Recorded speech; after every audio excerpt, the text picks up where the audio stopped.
Hey, everybody, and welcome to Squares of the Round Table. I'm Jive, I'd Rivera, and of course, with me are my cohorts in this whole situation of podcasting, and they are. I don't know. Who are they? And him. Yeah. Who are those guys? Over there, that's Jeff Stein. That was such a good beginning, but okay. We really got to work on this beginning thing. It's not working. But that's Jeff Stein. I'm Mike Boyle. Ivan's talking first. Yes. Yeah, I'm Ivan Rivera here, and of course there's Mike Boyle, and there is Jeff Stein. Yep. Hello. And we are here once again with the Squares of the Round Table podcast. We're really glad that you're here this evening, and let's see what groovy thing we can dive into today. Did everybody have a good weekend? Yeah, not bad. Hey, can we talk about something that happened, for people who aren't aware, of course, usually when we're done with the show, obviously, sometimes the post-show is better than the show. I'm not going to lie. But it was funny, after last week, I was sitting there, I was telling Mike, I'm like, boy, I should go and start looking at Rian Johnson's tweets and see if we can knock him out of Star Wars. And the next thing you know, you post... And the very next day... Yeah. You post the next day that Rian Johnson deleted 20,000 tweets. That is crazy. You had the right idea, but the reflexes weren't there. Well, yeah, I think that's, we talked about it a little bit. I think we sent it out there, man. Yeah. We went gunning for him, and he knew it. You know gunning. What? Get to see what he did there? Gunning. Yeah, there you go. That's good. So this is a topic we had last week, and this is a topic that's reared its head again today, because the cast of the Guardians of the Galaxy have signed an open letter requesting that James Gunn be reinstated as director for Guardians 3. Yeah. Did Zoe sign it? I believe all of them did. I know Pom Klementieff, Michael Rooker, Dave Bautista, Bradley Cooper, of course Chris Pratt. And, of course, his brother, Sean Gunn. They all did. But I don't know if Zoe did. Let me check real quick. Yeah, she tweeted it out. Was that amongst the tweets that ended up getting deleted, or is that a new... Zoe and Vin Diesel as well. Right, no. Ivan, this is new. This is the entire cast of Guardians of the Galaxy. The cast. And basically put out a statement saying, we want James Gunn back. Okay, well then he's back in the game, I take it, right? I don't know. Disney hasn't budged yet. Well, this is huge when you got a bunch of actors going ahead and saying, well, you know what? James Gunn's questionable behavior, but yet we still want him to make the movies. Now, what do we think about that? I don't know. I feel like I'm a hypocrite if I say I want Gunn to do it, when I look at what happened with Roseanne. The only thing I've heard recently is okay, Roseanne was technically under contract when this happened with Disney, and really in reality James Gunn wasn't, that this is stuff that was previous. But I think, like I said, we're in a really gray area, and I don't know what to do, because there's a part of me where I'm like, yeah, just forgive him and move on. But I understand the people who are sitting there going, hey, pedophilia and is not something to laugh about. It's not funny. There are people who, have been hurt. I understand the double standard too with this Roseanne thing. I think that's part of this whole factor as well. I don't know. I'm lost. Well, it also depends on how you think about these things. Okay, you look at what happened with the Roseanne thing. The Roseanne thing wasn't embedded in pedophilia or sexual innuendo or whatever. It was just an out and outright insult under contract with Disney. Whereas you got Gunn, who, in the boldface situation of things, 2 feet into the whole pedophilia thing, while not... He wasn't 2 feet in, Ivan. Well... He wasn't 2 feet in. It was just basically him making a comedic tweet almost jokes 11 years ago that was funny. Okay, well then this goes back to the whole thing I talked about before about, okay, what we did, years ago, will that still have the same type of gravity now? Or do we go ahead and make allowances because of the statute of limitations of time running out? Well, I don't know. I mean, I'm kind of in a weird spot. You're kind of on a fence on this, aren't you? Yeah, I mean, it's, I mean, pedophilia, that's a big deal, man. I mean, you're talking about molestation of children here, It's not like he did any of it. He was just making jokes about it. Yeah, I know, but, Obviously, if he did it, then, yeah, screw him. He's done. Yeah, exactly. But he didn't. But joking about it is such a, that's such a fine line, though. And then you get to start questioning. I mean, okay, Mr. Jared, Mr. Subway Sandwich now. I mean, yeah, I was the face of Subway. Yeah, he's gone. Years. Good riddance. Goodbye. It's yeah, different. I was the face of Subway for years. And then he's got a million pictures on his computer of all these kids. Yeah, I don't even want to go to the darkness of it, but that's the point. I mean, why would he come up with such comic commentary, if there wasn't a shred of relevance to it? Relevance? I don't know what you mean by relevance. I just know that his stuff, he was trying to be funny, and in retrospect, looking back, yeah, it's not funny. And there's a reason why he deleted the treats. I'm thinking of treats. I got a diet, starting on a diet on Wednesday.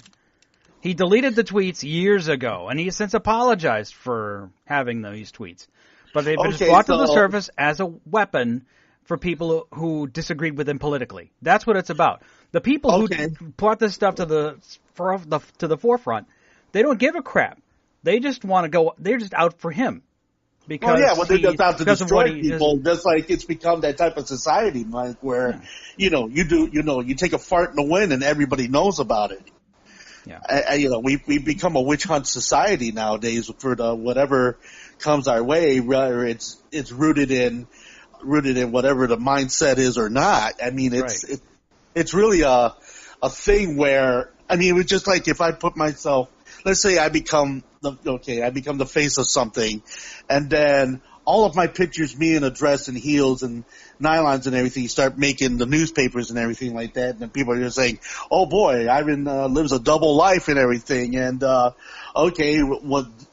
he did this in his life and everything, and then they use all that against me now, when all I did was just dress up for Halloween, or I just dressed up for a play, or I just dressed up for something that was based upon entertainment value and not a state of, a mental state of mind.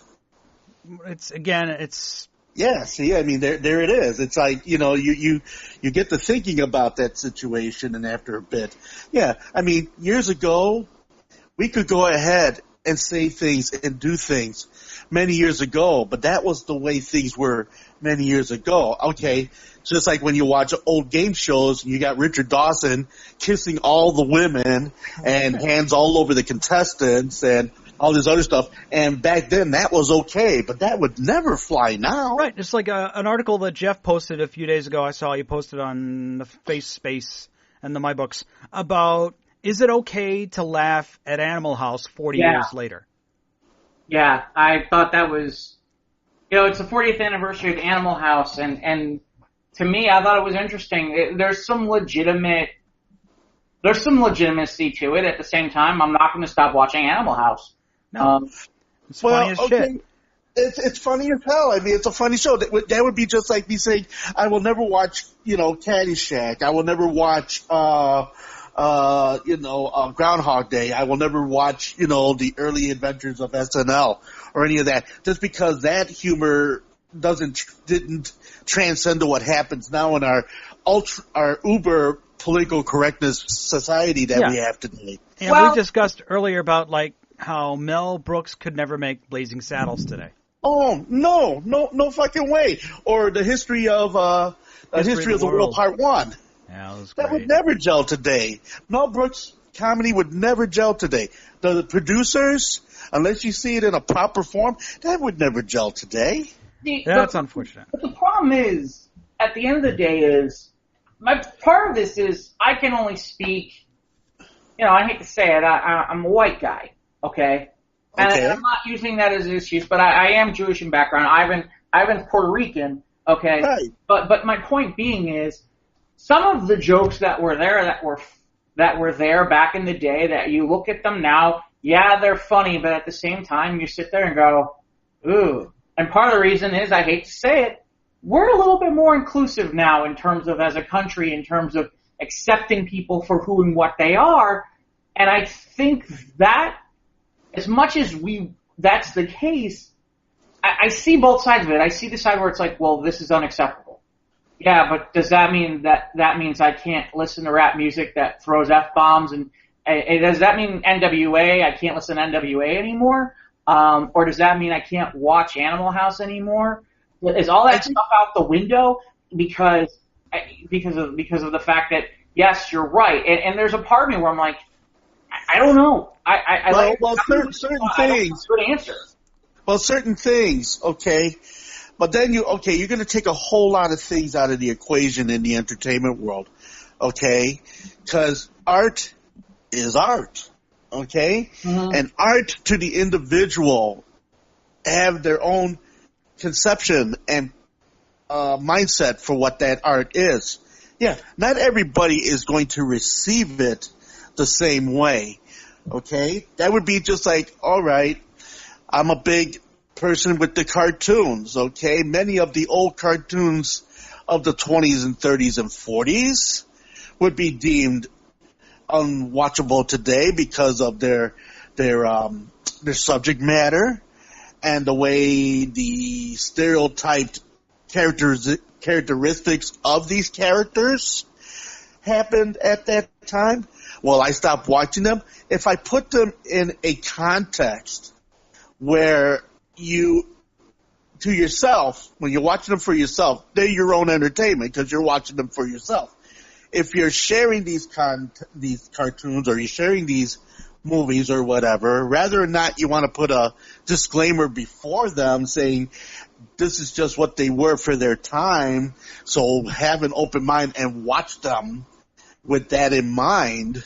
I think certain things can be reached, but not everybody thinks the same way. Right. So what might please you and what might make you laugh is going to make the person next to you cringe, be it whatever race or religion that they are, because let's face it, we've crossed the boundaries, especially in the early part of the entertainment world, and has in many ways still exist today in our media and in our music and in our motion pictures and in our printed media or in our e-books. Not as flagrantly now as they once were, but it still exists, and certain lines do get crossed. And your self-acceptance of these things I believe, just depends on the individual. And if, yeah, you want to be sympathetic to everybody in the room, but if you try to do that when you're doing a presentation or you're watching something on TV or you're watching a movie or doing whatever, that's almost impossible to do. You're going to upset somebody. Yeah, it's society today. Everyone's offended by everything. Well, but in fairness, I mean, I can't disagree with when somebody says to me, but that is offensive to us as a race, a gender, or just in general. I can't disagree with them on it because in some ways there are certain things where you're like, yeah, I see their point.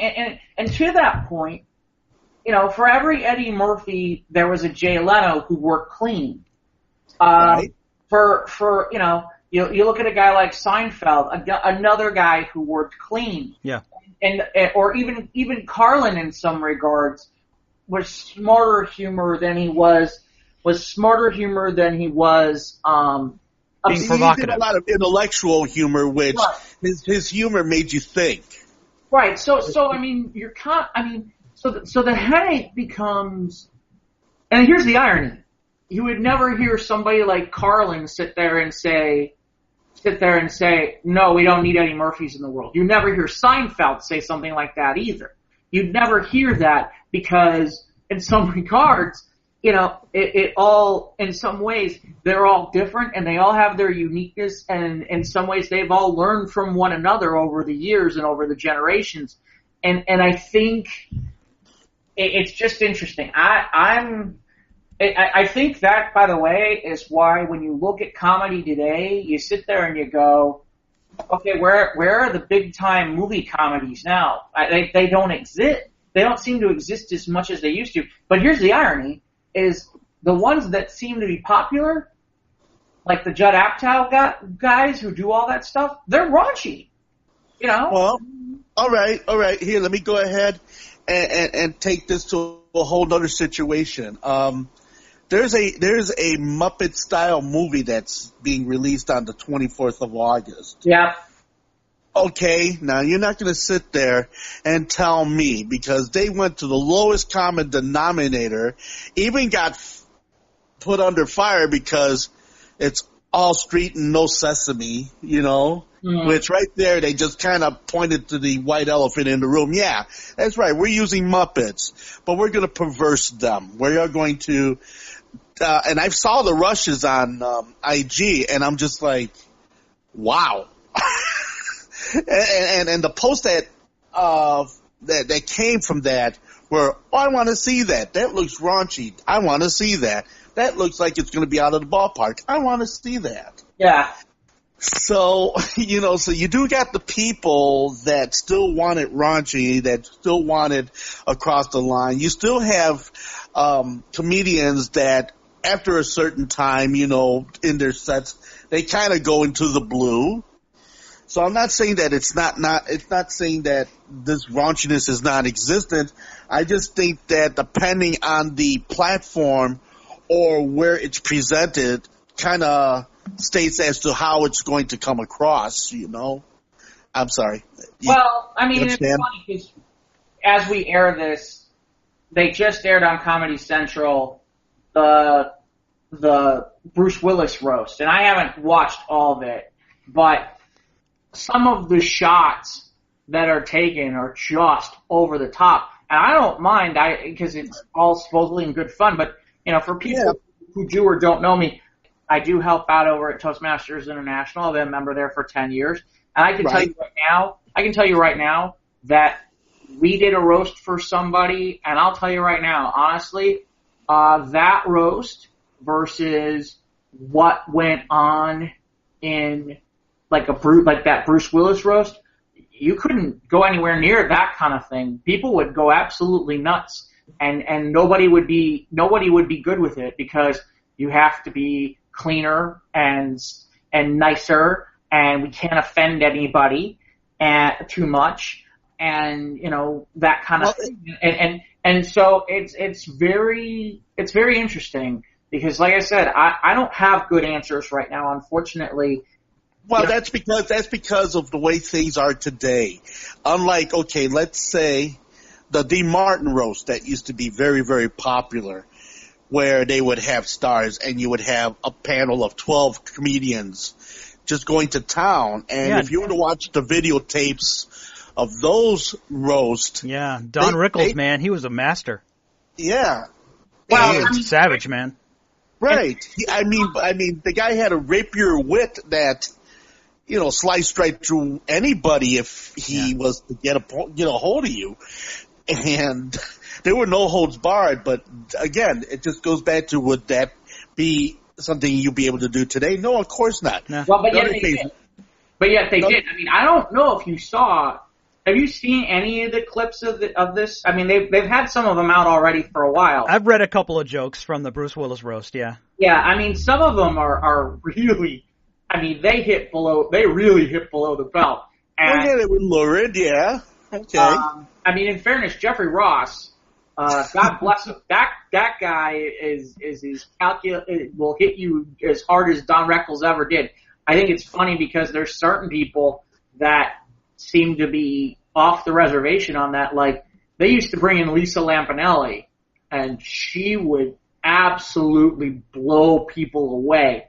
And I haven't seen her in a long time on one of these things, but some of these people would it's funny because I have noticed certain people have kind of disappeared from the dais who were regulars in previous ones. Like I said, Lisa Lampanelli is an example, but go back and watch some of these more recent years with Comedy Central. Like the Pam Anderson one is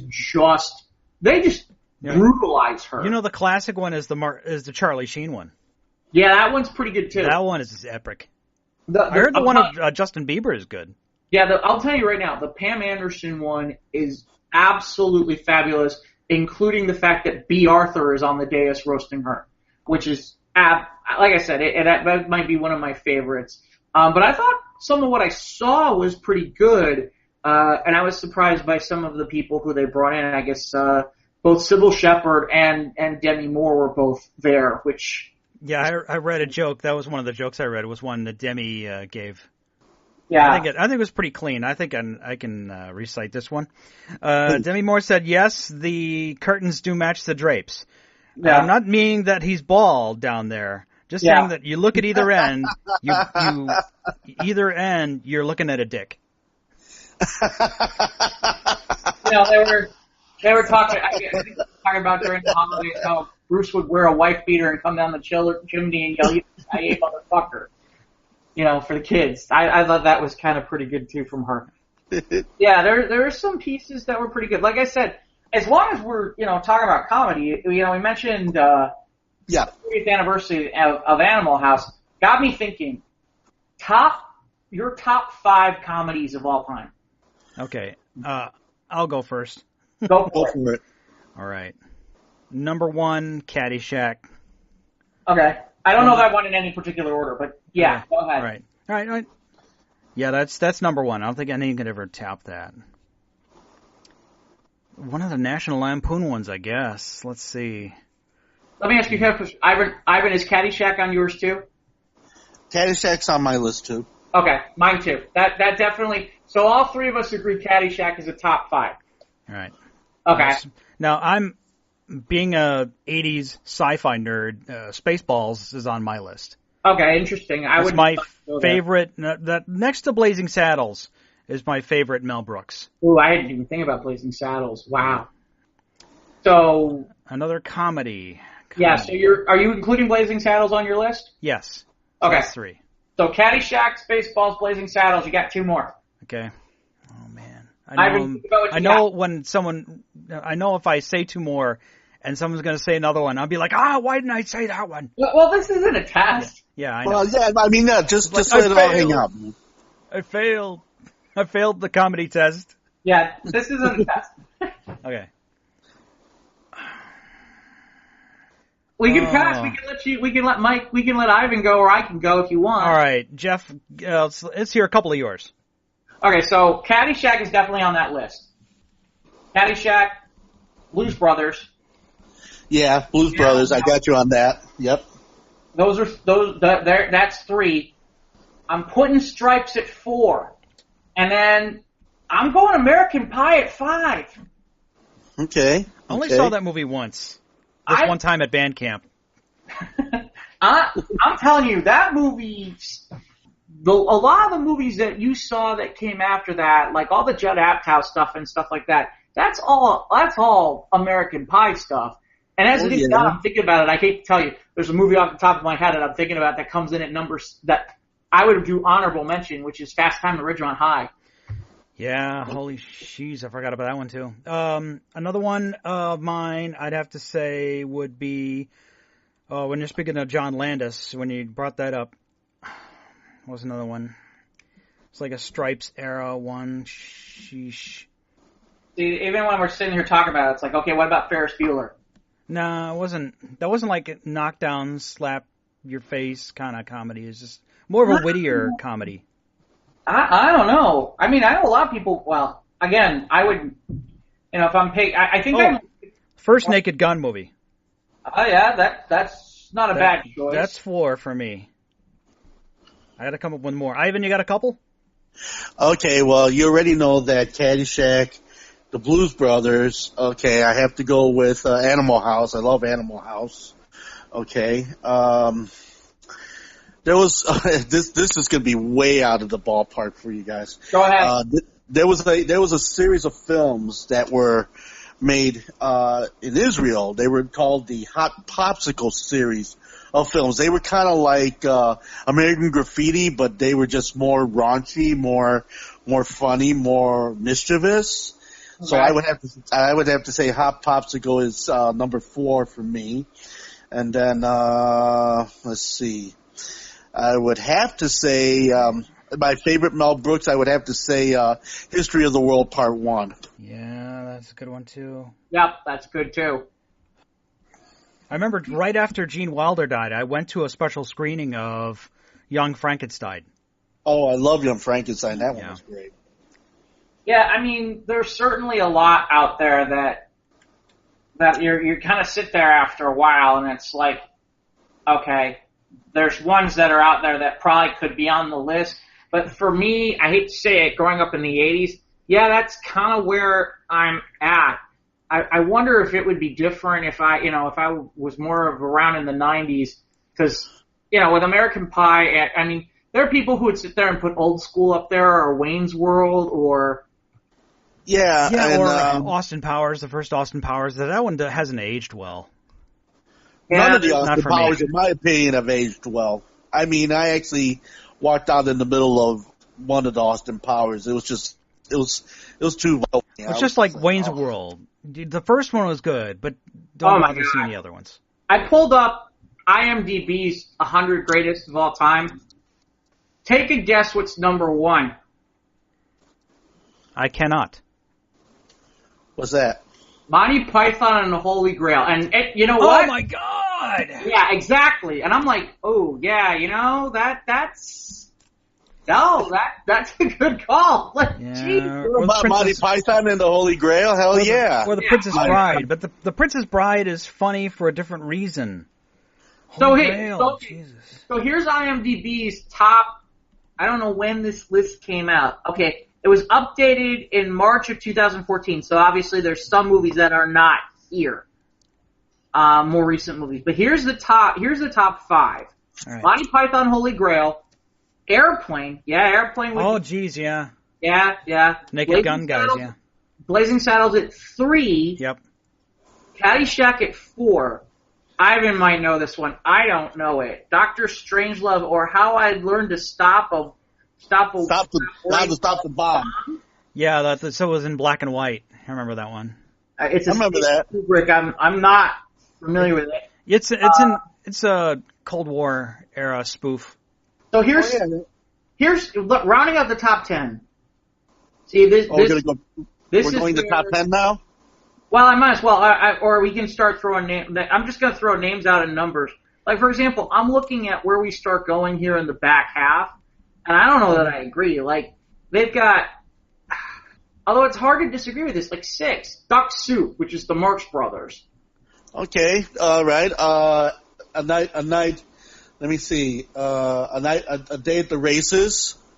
That's also Marx Brothers. I like that. Right. Like I said, that's number 6. Number 7, see, I'm not a Woody Allen guy, but Annie Hall is at 7. No, I don't find any of Woody Allen's stuff funny. I did like Biloxi Blues, though. That's not Woody Allen, that's Neil Simon. That's Neil Simon, yeah. Simon. Yeah. That's awesome. So now we start getting into, like, the classics, like Modern Times with Charlie Chaplin. That's a great one, right? The Great Dictator was another good one. The Jerk is at 9 with Steve Martin. Oh, yeah, I loved that movie as a kid. Fair enough. I like that one, too. Stir Crazy at 10. Stir Crazy. Oh, yeah, Gene Wilder and Richard Pryor, yeah. Yeah, at 10. All the Richard Pryor and Gene Wilder movies. The one that was about the train, Express. Come on, help me here. I don't know. Yeah. Oh, yeah, Coming to America. I like that one, too. All right, Eddie Murphy. All right. Blues Brothers comes in at 11. I wonder, because we're all from Chicago, I have a feeling that influences a lot because we're all from the Chicago area and we're like, oh, Blues Brothers. That's so Chicago. Yeah. Yeah. 12, you'll get kicked out of this, Ivan, is Up in Smoke with Cheech and Chong. Well, most every Cheech and Chong movie and especially you'll get this the Corsican Brothers, which they kind of stepped out of that whole weed sensibility and actually went back into like the Victorian times with their comedy, and it was actually very funny. It didn't pan as well in the theater, but if new showings of it, yeah, you would be laughing about it. Corsican Brothers, that's the name of it. And no, I mean the first one up in smoke, and things are tough all over, still smoking. You know, and in the latest situation with Cheech and Chong, which now they're back together again. Are they really? And, yeah, they're back together again, and they're doing things again. And of course, as you know, that marijuana is been deregulated in California, so now they're on top of the world with all their other product endorsements and things that they're doing out there now. So yeah, it's a thing. But I'm moving away from that and back to movies. But okay, so here, ready? Of the top 15, there is only one movie from the 90s. What do you think it is? Of course, American Pie. No.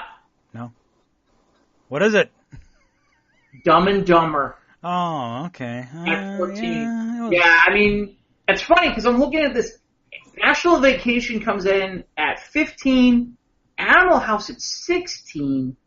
This is where things get weird. Yeah, this is where it gets very subjective. Well, like, for example, I know, 17 right behind it is Office Space. I know people who absolutely go nuts for that movie. Just like right behind that is Big Lebowski, and I know there's a lot of people who love that thing. By the way, Spaceballs at 20. Okay. It's respectable. Done at 23. Where the heck is... Okay, I'm sorry. I love Clerks, but Clerks at 25? That's a little high.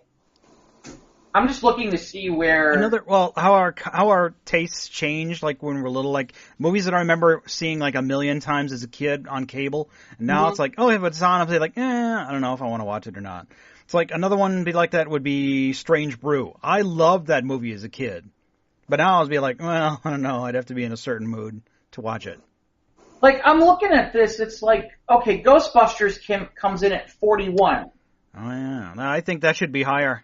Well, it's interesting, though, because I'm looking at the list. I don't know if you can pull this up, too, and look at it. I mean, some of the names of some of the stuff that they put ahead, there's a part of me where I'm like, oh, okay. No, I might go with that, or I might see that. Like, 26 is South Park, the movie.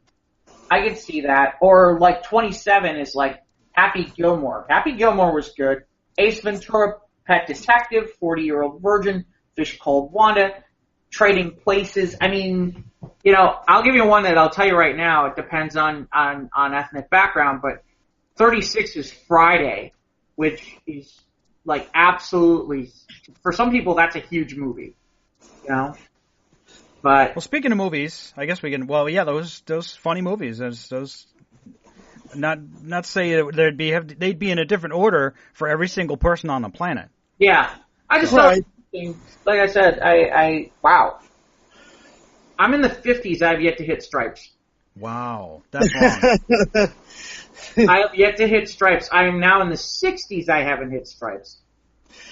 Well, there was Major Payne. I like that one. Damon Wayans. I don't know. Not his best. Yeah, but okay, but I enjoyed it though. Wow, Stripes hit 78. Nope. Wow, just.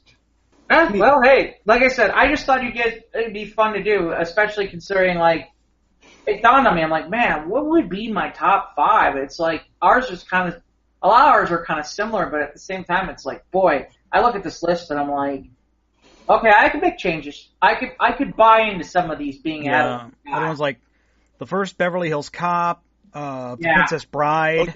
Okay. Spaceballs. I mentioned Coming to America. You did that, yeah. White Chicks. Hold on. I gotta see if that's even on here. Ivan White Chicks. Come on. On here. Hold on. No. I've gone too far.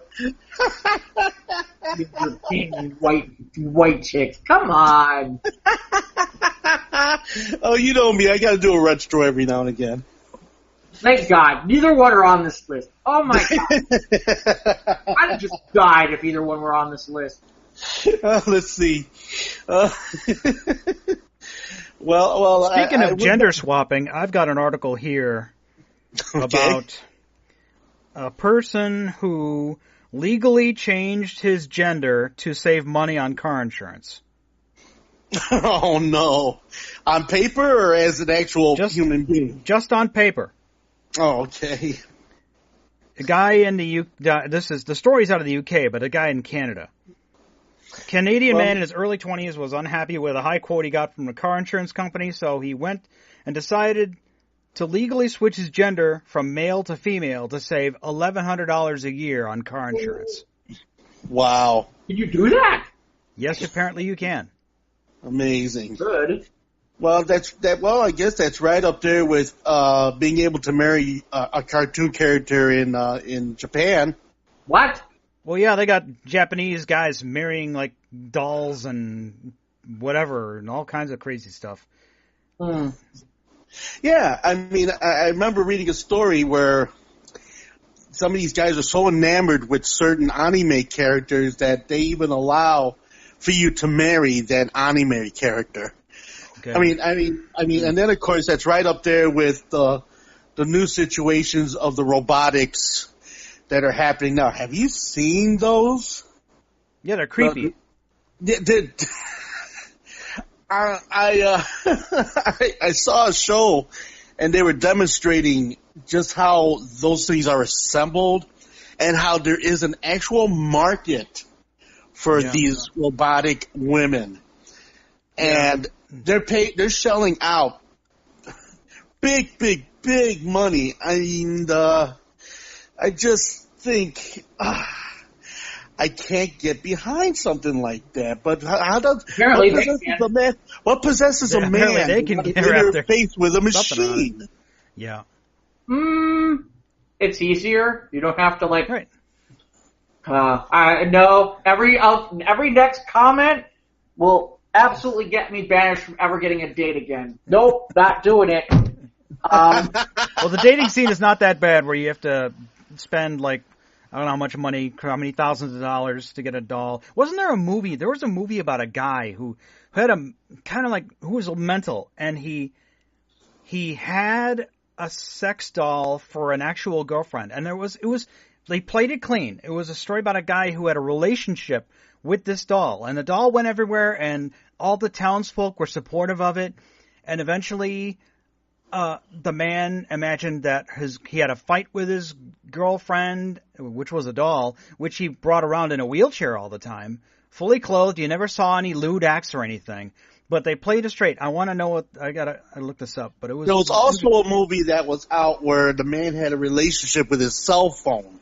What? Oh my gosh! Yeah, it was a voice, like talking to Siri. Yeah, like talking to Siri. Exactly. He was enamored with this voice. Let me tell you something. On his cell phone. Let me tell you something. That would work just fine. All you gotta do is put it in a guy's car. They'll never leave the car. They love their car. We love cars enough as it is as guys. Now you're gonna put a voice in there and some sort of sex thing? We're never leaving the car. We're never leaving. Right. Instead of putting in the cigarette thing, you put in the thing and boom, there you go. In the hopes you don't blow a fuse. Which way?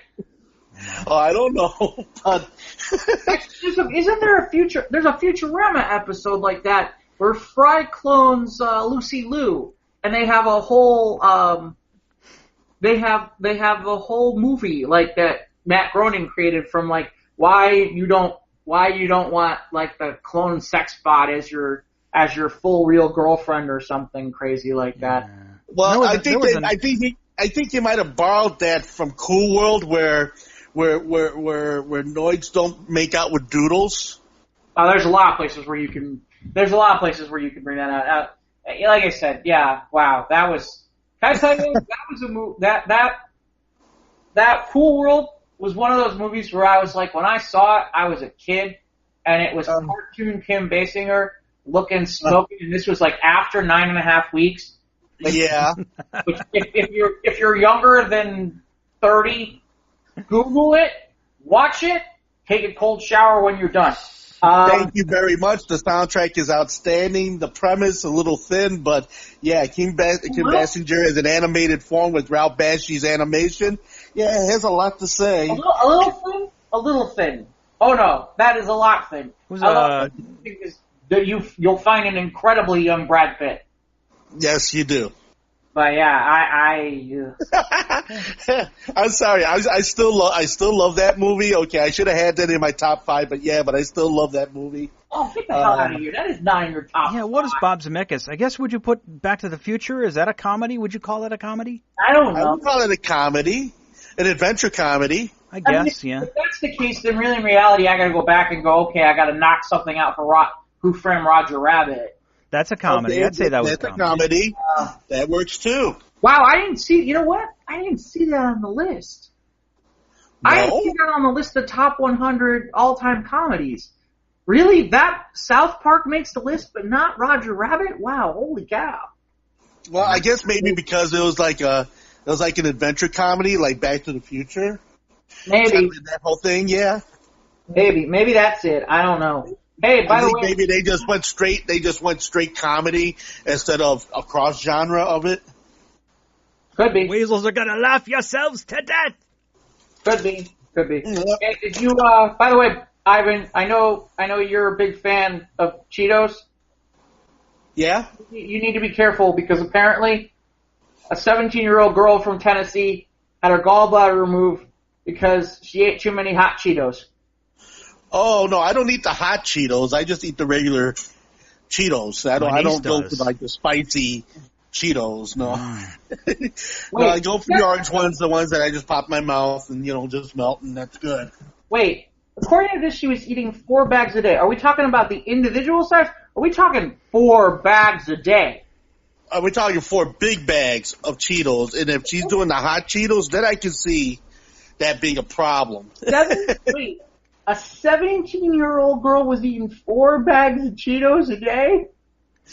But were they the hot Cheetos or were they the regular Cheetos? They were hot Cheetos. But even but then, yeah, of course you're going to sit there and put yourself through a bunch of trauma eating 4 bags of hot Cheetos.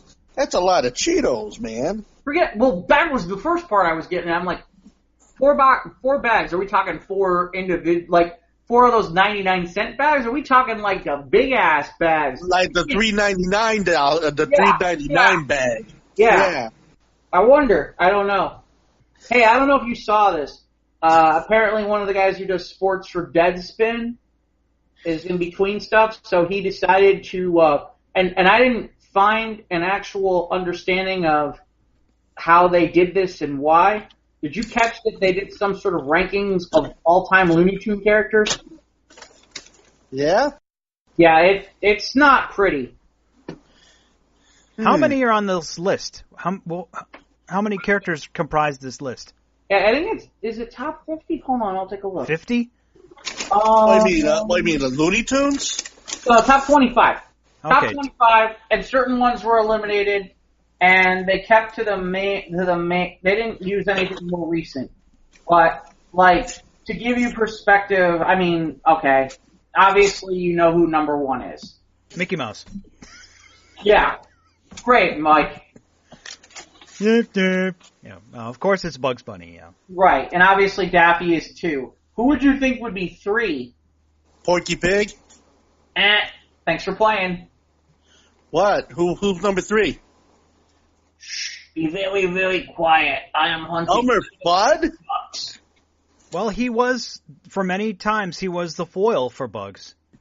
Again, they don't give me any rationale for their scoring system, but number 4 is Foghorn Leghorn. Yosemite comes in at 5. I see maybe Yosemite is in the top 10, but I don't know about number 4. Here's the crazy part. Tasmanian Devil comes in and tied at 10 with Sylvester. I think Sylvester should be up higher though, because Sylvester and Tweety has been a staple with Looney Tunes for years. Well, so here's the part where you're gonna love this. Here are 20, 21, and 22. 20 is Roadrunner. 21 is Marvin the Martian, and 22 is Tweety Bird. No, 22. No, Tweety Bird should be higher on that list. Oh, I absolutely. think so too. I agree. All right, Ivan, what you got in the bag? What you got in the bag, Ivan? Hot Cheetos. Don't eat hot Cheetos, Ivan. No hot Cheetos, Ivan. No. I'm eating the hot Cheetos. No. No, don't eat the hot Cheetos. You're gonna lose a gallbladder. Hopefully not while we're recording. Although that might get ratings.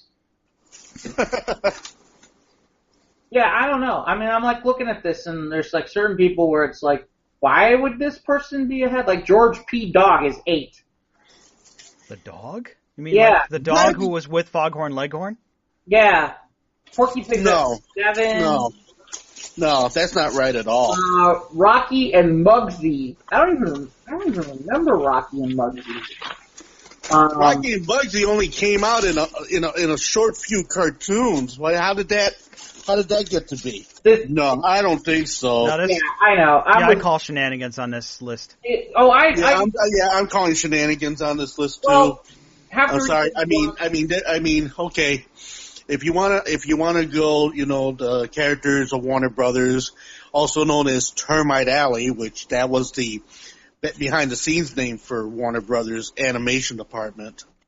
And then they don't mention some of the other people that started before the main characters. What happened to Sambo? What happened to let's see, dang it. No one, Ivan, you ask somebody who Sambo is on the street, nobody's gonna know.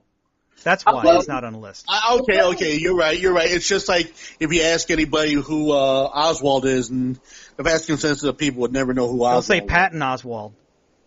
I'll tell you what. You know who's at 19, and honestly, I could make an argument for him being at 1?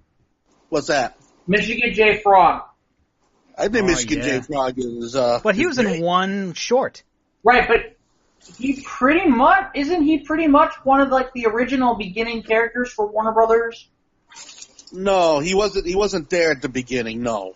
But he Michigan J. Frog is a product of the later Technicolor Warner Brothers cartoons. I mean, the black and white Warner Brothers cartoons were made up of Porky Pig, Daffy Duck, and of course a couple of others. But yeah, no, Michigan J didn't come out till the advent of the color shorts, right alongside with Bugs Bunny and Foghorn and all the rest of it. And do they mention Speedy Gonzales at all? Yeah, he's last. Last out of 25? Yeah, I wonder if that has something to do with the fact that... Just the times we live in, I suppose. Yeah, I wonder about that, because you won't see very many Speedy Gonzales cartoons anymore at all on some of these networks, especially when you have, what was his cousin or his brother, Slowpoke Jimenez? Yeah. I mean, in fairness, it does seem like when you go, like, my memory is along the lines of like a whole bunch of Mexican mice who are sitting around, laying around, acting like they all got nothing better to do than being lazy.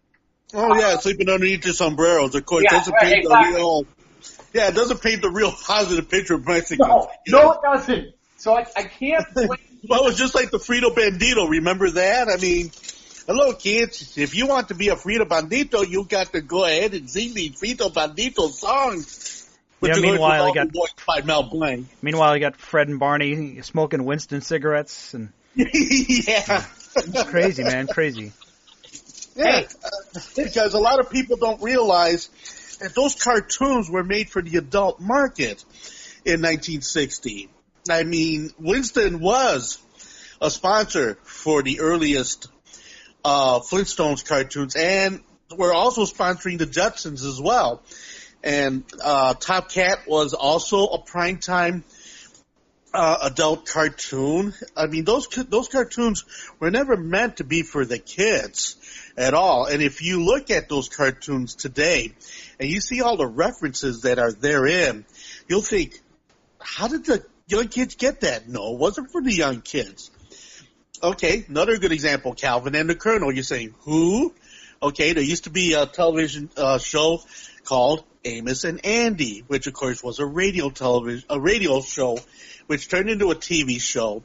But then after the NAACP shut it down, then it got recreated as Calvin and the Colonel using the very same scripts and everything, but yet they changed the names and they changed the characters to a bear and a fox.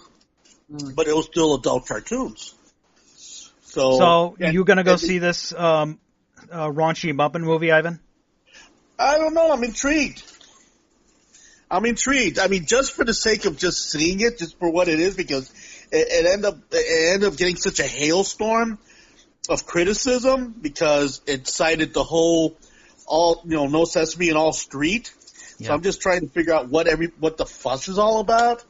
Okay. I mean, I saw the clip, and you got a couple of Muppet-looking rabbits looking at a pole dancer, chewing through a carrot, and and you're just like, okay, this is weird. Let's see how weird it can get. I don't know if it can hold up for 90 minutes, though. Well, speaking of more of children fare that might be for adults, now. So the Teen Titans Go to the movie. Everybody I've talked to says it's phenomenal. I'm probably not going to get to it maybe until next week, but I'm going to try to go on an AMC $5 day and go see it because I'm hearing good things. And I guess it made $11.5 million worldwide, and I guess it was $10 million to make it, so they'll make their money back. Yeah, they'll make their money. But what's making all the waves is the post-credit scene. Yeah, I don't know what that is, and I've been trying to skip it on purpose. Okay. All right, then I won't mention it, but there is one. But I've seen the one ad where they talk to the Green Lantern about he had a movie, and he's like, we don't talk about that movie anymore. Yeah. Yeah, it makes a lot of digs at DC. A lot of inside humor like that. Yeah, no, absolutely. A lot of smart humor. But the post-credit scene is important to a lot of people. Is it? Okay. So if you're avoiding all that, I saw the spoilers on Tumblr, so I'm not gonna say it here on the air. Yeah, because I want to go see that too. I think I am gonna. I probably will. I may see that before I go see Merlin, and there's some other thing I saw with Mila Kunis that looked kind of funny. Something about her being the ex-girlfriend of a CIA guy. Oh, the spy who dumped me. Yeah, I thought that was cute. The previews have looked good, good enough that I would warrant considering going to see it. But by the way, as long as we were on DC for a second, and this came out just a little bit ago. Okay. A little bit ago before we went on air. Apparently, Zack Snyder is once again talking about the DC extended universe again, and apparently, Zack Snyder has claimed that the Robin that got killed in Batman vs. Superman is apparently the Snyder's talking about the identity of the Robin that died in Batman vs. Superman. And we all assumed it was Jason Todd, and apparently that was not the case. Apparently he said on Twitter that it was Richard, which would be Dick Grayson. Which to me, I'm kind of sitting there again, glad that Zack Snyder's gone because I don't know what you gain from that, especially if you're trying to build. If you were trying to build an extended universe and that was your goal, why would you kill off one of your most popular characters in all of your continuity? Yeah, and the original Robin. Right. And Nightwing. Wasn't it Nightwing? Yeah. Now, the funny part is Nightwing, right. The funny part is there's a Nightwing movie in development, so why would you... he's such an idiot. That don't make no sense to me. So right. Now Dick Grayson's saying instead of fuck Batman, he's saying fuck Snyder. Yeah, you know what? That should be out there. You know what? That's a phenomenal man. But then again, you know what? Snyder could be saying stuff just to say stuff. I really get the impression that he is going to continue to talk for a very long time, just to stick it to whoever. And it seems there's enough people who clamor for Snyder that it's like, and clamor for his vision that I'm like, I don't get it and I don't see it, but okay. At the same time, those people absolutely vilify what Joss Whedon did to Justice League, but honestly, without Joss, I think that movie would have been horrible. But that's me.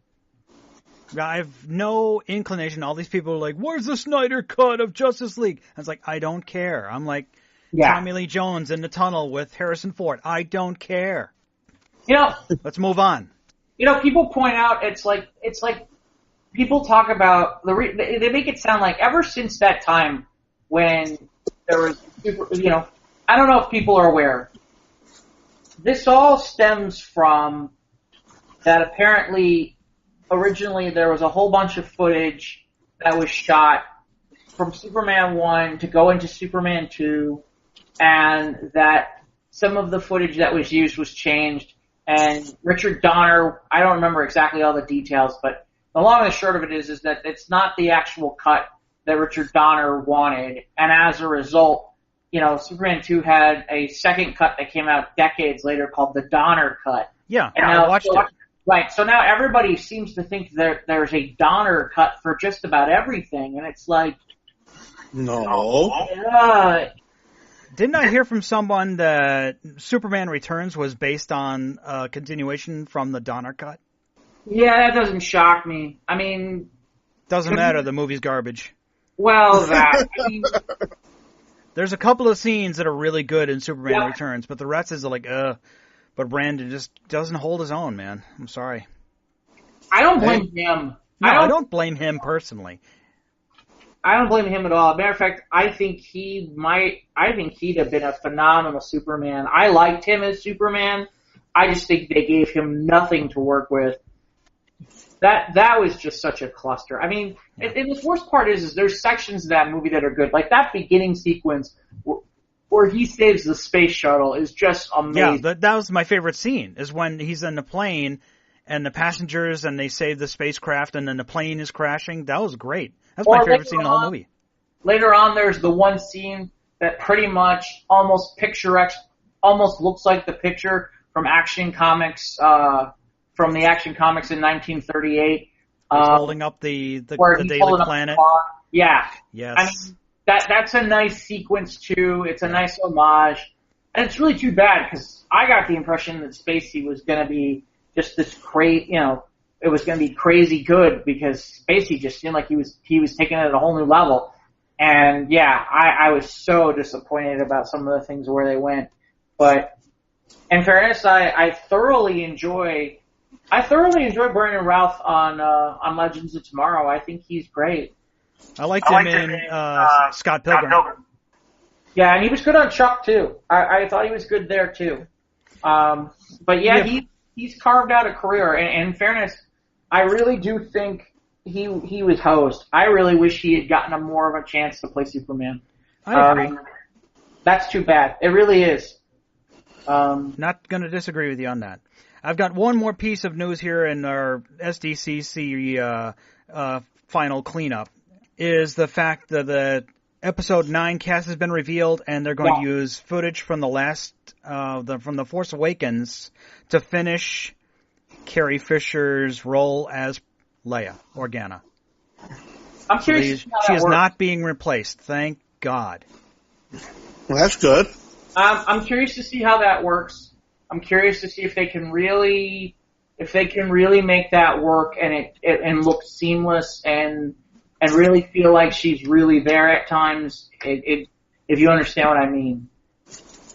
I'm not 100% against fully CGI or sections of CGI to make it work, but it sounds like, based on the way that they're making it sound, this is the end. We're not going to see any of the Skywalker clan again. They say that episode 9 is the end of the Skywalker saga.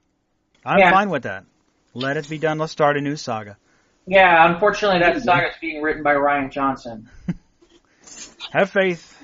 No. You're still gonna go see it, Jeff. You know it. I don't know. Search your feelings. You know this to be true. You know what's really funny? The funny part is, I think James Gunn would do a much better job than Rian Johnson would writing a Star Wars movie. And it's unfortunate because we're stuck with Rian Johnson and not James Gunn. And that's too bad. I don't know. I'm just not. I'll have to think about it. I really will. I will definitely see episode 9. But, no, I don't know that I really want to see what Rian Johnson has upcoming. I'm not sure that I care. So you're torn on this one just in the hope that he's not going to make a debauchery of it. Well, I thought he made. It's funny. I watched Last Order over the weekend, and The Last Jedi. Yeah, the Last Jedi, whatever the heck it is. I watched it again over the weekend over at a friend's, and the characters. I don't have a problem with the characters. I don't have a problem with the people, with the actors. I don't have a problem with the Rose Tico character at all. There's aspects that are there, but really at the end of the day, there's a whole bunch of stuff that doesn't make sense, or people who don't do things the way they should. And I'm sorry, the whole Leia goes Neo Superman Super Saiyan moment, just that's like a jump the shark moment for me. I'm like, really? Seriously? So you're just saying that in that particular, there was just too much of a change up to make it believable for you in the storyline? Yeah, I just didn't. I am buy it. I don't know. I mean, that to me, that's like, okay, the level of power level that needed to be used to do that would be off the charts. And the fact that Rian Johnson was the director of this film, he wasn't. Did he co-write the script, the screenplay? Yes, he wrote the script too. Okay. Okay, well, the fact that the Force does new stuff now that we've never seen in other lore before. Yeah. About the whole thing about, and this intertwining between Kylo and Rey. That doesn't bother me as much as, and by the way, the whole nobody thing doesn't bother me either. I just feel like there's a bunch of stuff where I'm literally like, okay, I just don't, there's whole sections, but we've talked about this before. Yes, we have. I'll tell you what else I saw that I thought did hold up really, really well. Watched the last year crossover for CW, Crisis on Earth X, which was the 4 CW shows, which is Supergirl, Legends of Tomorrow, Arrow, and The Flash, and that thing holds up. That thing really holds up. And, I gotta tell you, I think the other reason why the DC Extended Universe didn't work for movies is because every time they released one of those movies, it was right around the same time where they would do something similar on TV, and TV would do it better. Like, when they had Batman v Superman, that was when they did the stunt on CBS where, what's his name? Where Barry Allen ends up on Supergirl's Earth, and they do like a thing, and it was fun versus the Batman Superman thing where it was like, oh, it's so dark and brooding. Like, why can't they do that? Just like with Justice League. Justice League came out almost the exact same time as this Crisis on Earth X thing. And everybody's like, well, that was really a lot of fun. Why can't we get that for Justice League? So that has not helped them in any way, shape, or form. I don't know. I had a friend of mine bring this to my point, to bring this to my attention, because the stakes weren't high in Justice League, whereas like in the Avengers, all the shit's going down in New York City in the middle of Manhattan. This portal to the space has opened up, and all these aliens are going on and shooting people. People are actually dying.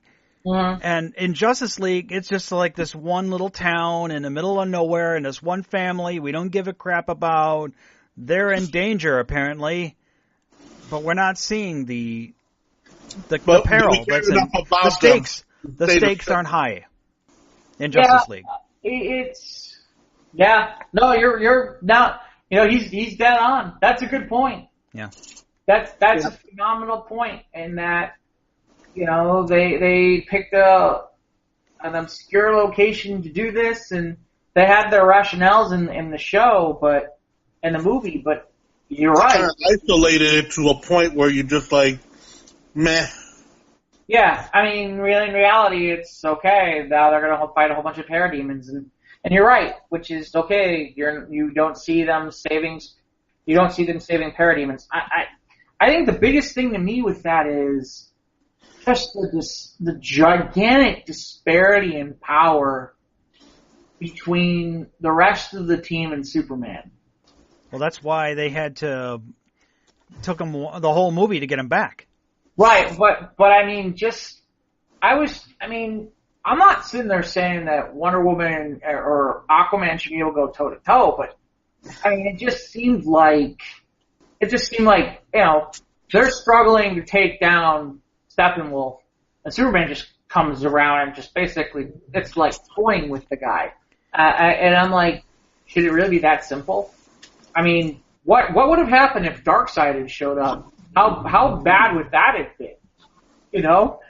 Well, it needed, as far and as fast as the DCEU was trying to go to catch up to Marvel, they needed something to build up to Darkseid. Yeah. So DC, it's DC's still in cleanup mode, but they're steering hopefully in the right direction with Aquaman and Shazam next year and Wonder Woman 84. So yeah, they still don't know what to do with Batman. Yeah, well, I don't know. There's multiple Joker movies. Maybe the Dark Knight trilogy has ruined Batman. I mean, it took like 30 years to have someone else play the Joker after Nicholson. And then we had Jared Leto in Suicide Squad, which I did not care for. But now, like, the Dark Knight trilogy is perhaps one of the best perhaps one of the best superhero trilogies of all time. So now that Batman is ruined for a while, it maybe just needs me to put him on a shelf. Yeah, well, I think we have just a little bit of oversaturation with Batman in the movies, I think. And I don't think we concentrated enough on some of the other characters that should get more screen time. Because Batman has been brought in so many configurations on the big screen that I think maybe if they would have scaled that just a little bit, that maybe Batman would have fared better in the later run. And the thing, the reason we're not getting a Batman movie isn't because he was bad. We're not getting a Batman movie because Ben Affleck was originally in charge of the movie and working on a script, and Warner Brothers kept pushing him to go, and he's like, hey, this isn't where it needs to be, to a point of where he stopped being a producer, he stopped being a director on it, and literally, we don't know if he'll ever play Batman again, and I'm going to be honest with you, that's too bad, because I enjoyed his take on Batman. His take on Batman was the closest thing I've seen to what I would see in the comics. And I liked what I saw from him from Batman. And there's the one scene in Suicide Squad, ironically, where, Joker and Harley are driving and driving in Gotham and just having a ripping good time. And then comes the Batmobile behind it. And it reminded me of every animated Batman cartoon from the 90s, from the Batman animated series. Right, which was honestly, I was excited. I'm like, if you can give me more sequences like that for a Batman movie, where it legitimately looks like something I would see in the comics or in the cartoons, I'd be down. I'm down. I'm down for this. I'd be down. I have a friend who has a copy of that Animated Adventures number 12, the first appearance of Harley Quinn. Mm. So I say, hold on to that, bud. Yeah.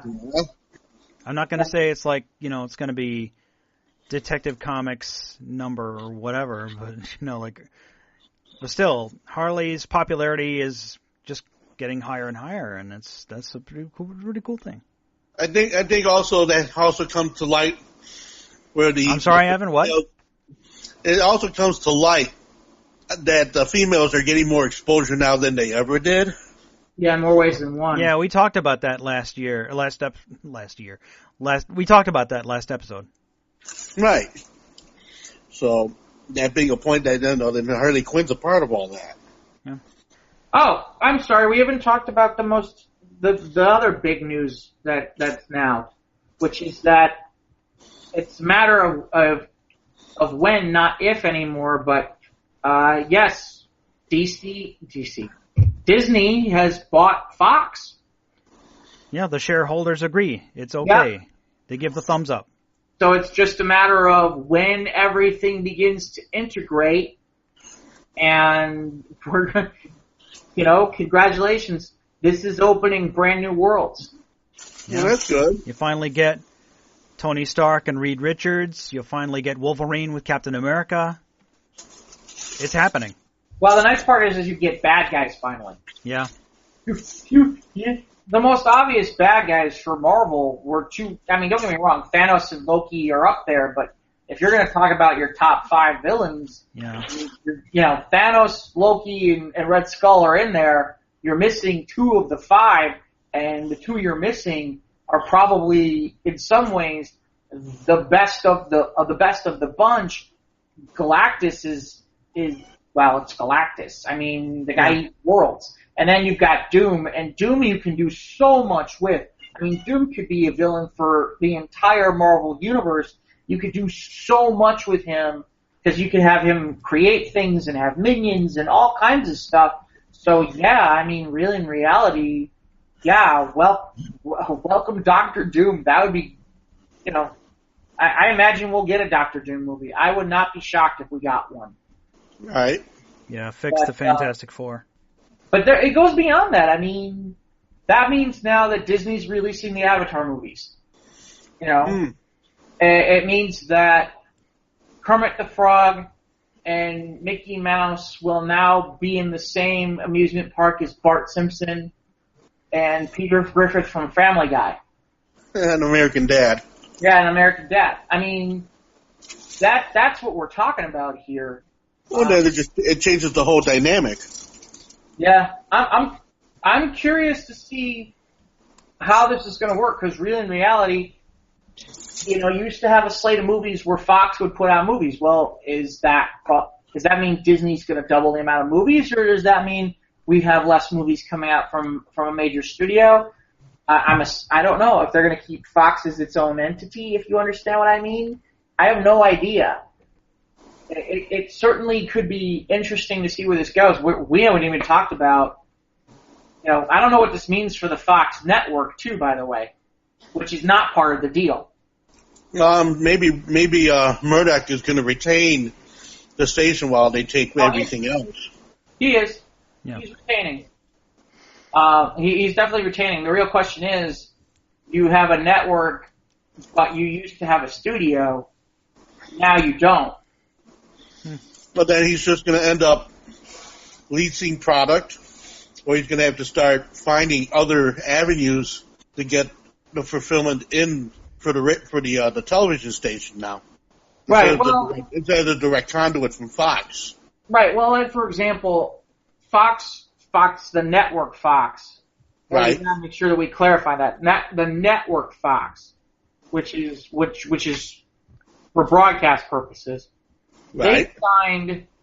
They signed a huge deal with the WWE that in October of 2019, they're bringing WWE SmackDown for Friday nights. Okay. So, there's an example. If they, perfect example. If they get that, and then they do Thursday Night Football. Suddenly. That's not to say, by the way, they're not going to keep some of their programming, because Empire's making them money, and some of these others are making them money, but... Right, so I'm sure they're going to retain all of the current programming and or extend the contracts to the current programming, but in order to supplement the television station, they're going to need to go outside, like the WWE and the football, if they can retain a baseball contract or some kind of sports program contract. They have baseball, but I don't know where that's at these days, because maybe they might put that front and center. Right. Well, the interesting part is, the aspects that they're keeping. I think they're keeping the sports networks. I really have to look this up. I'm pretty sure they're keeping the sports networks. They're keeping the news channels, and they're keeping and they're keeping obviously the broadcast network. Now the FX channels are all going to Disney, which is interesting which is a different interesting scenario all by itself. Right. Because now Disney has even more of the cable marketplace. But which they'll consolidate because their own streaming service is coming next year. Yeah, there's that too. I think because Touchstone is part of the Disney universe. Do you think that on the Fox channels, they might turn those into, say, Touchstone channels for that type of product, which is more adult oriented? I don't know. I'll tell you what's the most interesting one. I don't know if you've heard this or not. This might be the most interesting of all of it. And this came out, and I was not aware of this. You know that 60s Batman show, right? Right. The one with Adam West? Yeah. Yeah. Talk about crazy. This explains why we've never seen Batman on some of the other shows. Apparently, Fox has pretty much exclusive rights to Batman on TV. Well, that's because they created it. But that means that when I say that means Warner doesn't have access to do a TV show unless Fox says, "Oh, we're going to do a like Gotham because Fox wanted it. Therefore, that's why it's on Fox, and that's why it didn't end up where it did." So, that's kind of what's going on with that. I thought it wasn't Warner Brothers. That was because of the original 66 Batman was done at 20th Century Fox, the studio. Yeah, but I thought wasn't Warner Brothers Animation did the Batman 66 movies that they did? They did, but I think animation is the loophole, but here's the crazy part. This is the part that's the crazy part. Ready? If that's true, if Fox has access to exclusively having the rights to Batman on TV, and Disney just bought Fox, then they have access to the 66 Batman because it was part of the Fox studio deal. But it's not even 66 Batman, Ivan. That Gotham show that's on right now is on. Oh, the Gotham show that's on now, yeah. But the only reason that show exists is because Fox was interested in putting it on. If Fox wasn't if that show went off the air, unless Fox decided to allow it to go to another network, that show's dead. So really, in reality, and this is the part where I'm curious, because there's people who are saying, well, no, now the rights revert back to Warner Brothers, but some are saying no, which would be interesting because really, in reality, Disney could be producing a Batman TV show, which is a DC product, and they own Marvel. Well, okay, there's some crazy-ass stuff that could really happen, like, okay, we're going to have a Batman TV show, and he's going to interact with the agents of S.H.I.E.L.D. Which makes it an even bigger deal. Right, well, that's just crazy. I mean, honestly, it's funny, we were just talking about exclusive content for what they're looking to do. Okay, right. They had an exclusive Batman show that nobody else could get, but that Batman show was... I wonder what some of the rules are with that. As the weeks go by, once this purchase is finalized, we'll know what is in what column and what isn't. Well, okay, so here's kind of an idea of what's in the column. Here's what regular Fox is keeping, okay? They're keeping the Fox News Channel, Fox Sports, the Big Ten, I didn't even know they owned the Big Ten Network, the Big Ten Network, and Fox Deportes. Spanish Fox. So, let's see. According to this, Disney gets 20th Century Fox movies, 20th Century of Fox Television, Fox 21 Television Studios, okay, Fox Pictures, Fox Group Networks Group. I don't know what that is. Fox Sport, Fox Searchlight Pictures. They get FX. They get the FX networks. They get. Okay. I guess they get a portion of Sky. They get something called Star. And then they're getting a larger stake in Hulu. Wow. So that's huge. That's huge. What was the total purchase price? What, 13 point something billion? 70 something. So I thought it was 70 something billion. 70? Yeah. Wow. That's about right. Or something. I don't. I cannot. Considering the fact that. Considering the fact that 20th Century Fox has been around for as long as it's been, and its body of movie work is huge. Uh-huh. The fact that Searchlight has gone into the world of independent films, which has been making its mark in the last couple of decades, and of course its presence on television, especially in the last 30 or so years, because then also too, Columbia also owns. I'm sorry, that's Columbia. Never mind. Yep, I'm thinking of Screen Gems. My bad. Edit that out, please. No. So,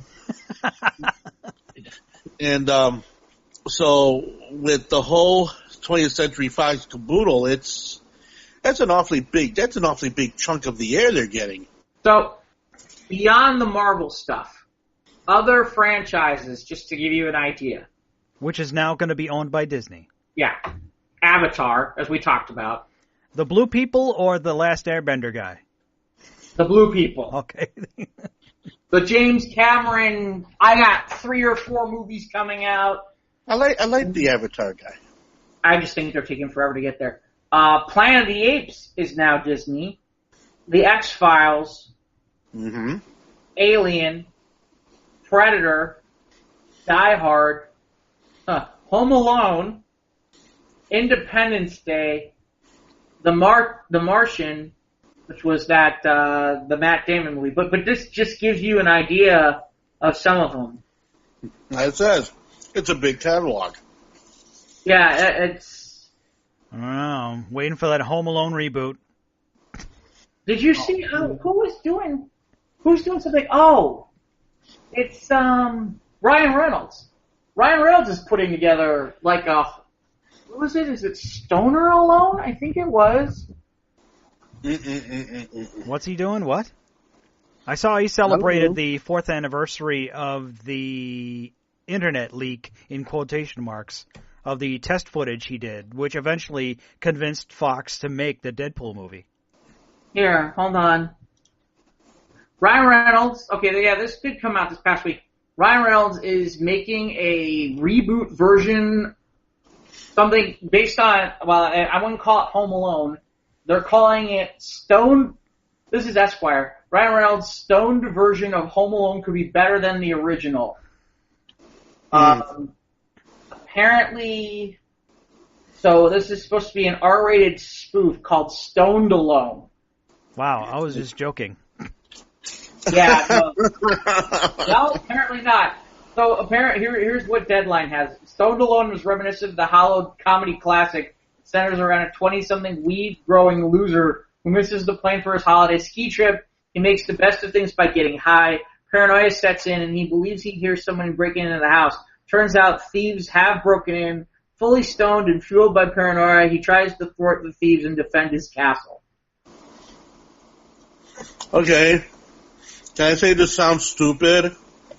I'm good with it. Sounds like low-budget comedy that's going to make bank because it's low budget. Yeah.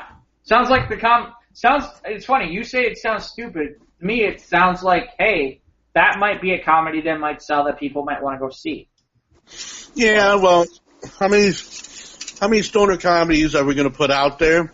I mean, Harold and Kumar, they put 3 out there. And, everybody's trying to follow that whole Cheech and Chong, weed-infested lead. And, how many ways can we put that? How many ways can we configure that into motion pictures? Oh, my gosh, they're high, so they're imagining things, and they're doing things that they would never otherwise do because they're high. And now we're going to go ahead and make a Home Alone, or Stoned Alone, as you will. Why? Because it's just going to be taking an extra plane because he's high. I was like, okay. Yeah, all right. So all the weeks we've been bashing Mission Impossible, this movie has made a butt ton of money. Yeah. Well, yeah. So here we are sitting on our little corner of the world saying, it's stupid. I will say it. I thought the previews looked good. I just don't know that I'm willing to go see it. No, I'm not willing to pay to see it. The only thing that just piqued my curiosity is Henry Cavill's mustache. Yeah. Still not bothered. I mean, if I see it on DVD, that's probably the only way I'm going to see it. If I even bother to see it. So, Jeff, this weekend is Gen Con, and neither of us are going. No, I'm not. I haven't gone in a long time. I haven't gone since it left Milwaukee in 2001. Oh, wow. Well, I've been there more recent than that. Yeah. Actually, my last year at Gen Con is probably the reason why I haven't gone back, which is it cannot be topped. Cannot be topped. I drove down, and I was staying at the new JW Marriott because that's where most of my games were going to be. And when I got down to Indianapolis, it dawned on me I had left my badge at the house on the kitchen table. So I was not very happy. And they're like, oh yeah, you can get another badge if you want to pay for one, which means you got to go stand in the line. And I'm like, forget it, I'm not standing in the line. Thankfully, I got my mom to go and get my badge and mail it to me, so I had it the next day. Oh, she overnighted it too? Oh, okay. Well, Indianapolis is one day, so it wasn't a big deal. Okay, all right. It was really inexpensive, especially because it was so small. Right. But I get into the hotel, and I'm just miffed because I'm like, okay, I don't have my badge. They're being a pain in the butt. They could easily just pull it up. They don't want to do that. I'm like, okay, I'm going to have to try to figure out how to play games today. So I get over there and I go to get my room, and they say to me, they're like, I kind of noticed that they're like, how are you? I tell them how my mornings went. And then I kind of noticed that the person who was looking for my room seemed to be taking a little bit longer than they needed to. And the person says to me, they're like, well, we have this room that's kind of like, it would be more inclusive for gamers, you know. It has a table where people can game and that kind of stuff. I'm like, yeah, sure, why not? What's the big deal? And a buddy of mine had showed up at the same time, and he had brought his wife for the first time, and they were staying, and he showed me the room, and they had this really nice view. And then we went to my room, and I opened the door, and the room was about 3 times the size of his room. Wow. And when they said that there was a table, we're talking about like a boardroom table or like a dining room table that easily sat like 8. Nice. And it had on the other side of the room was where the bathrooms were, full walk-in shower, like really nice walk-in shower.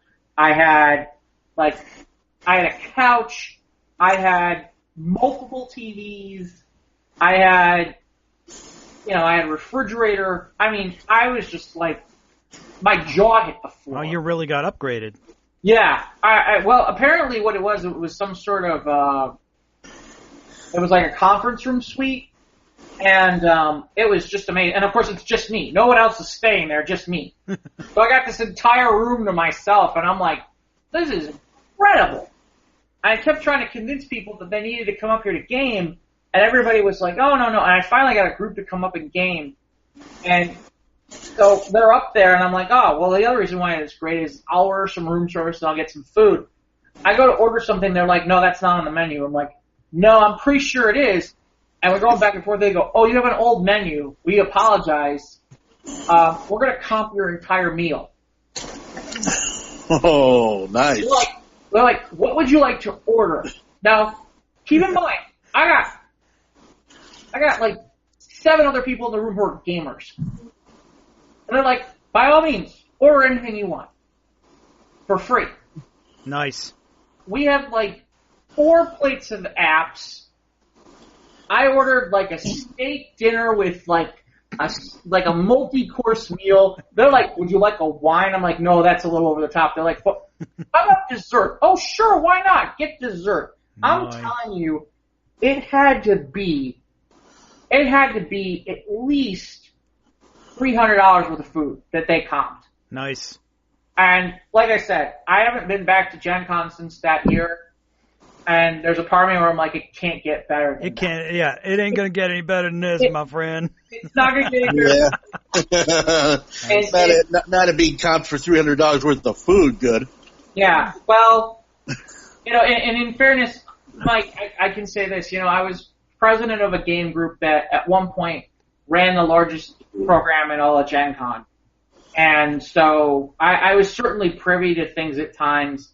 I've had drinks with the owner, Peter Atkinson. He's a great guy. It should be a phenomenal week. I'm looking forward to seeing pictures and whatnot. Crazy stuff happens in Gen Con. It's almost kind of like Vegas. What happens at Gen Con stays at Gen Con. It's amazing how huge it's gotten too. Yeah, I just have fond memories of going with my friends just to Milwaukee, and which was only like an hour drive from here, right. And we'd spend Friday and Saturday. We never stayed on Sunday. We'd go Thursday, Friday, and Saturday, and then we came home, and we just had great times. And now I have a mutual friend of ours who's no longer with us, who is, it makes for, I don't want to tarnish the memory of going to another Gen Con, just for the sake of saying, well, yeah, it doesn't get any better than this. So you have fond memories of Gen Cons past. Yeah, Milwaukee, I do miss Milwaukee because it obviously was only a 1 hour drive, and that made life 20 times easier. Yes. Versus Indy from my house in the northwest suburbs of Chicago, you're talking about a 3+ hour drive plus a time change now. Don't get me wrong, I love Indy. I lived down there for 5 years. I'm certainly a fan, but there's a part of me where I'm like, okay, it's a trudge to get down there. And then, God forbid con crud hits you at the wrong time when you drive back. Honestly, after the first year where I had con crud hit me at the wrong place at the wrong time driving home, I was like, no, from now on I stay over on Sunday night. Knock on wood, I have never gotten con crud.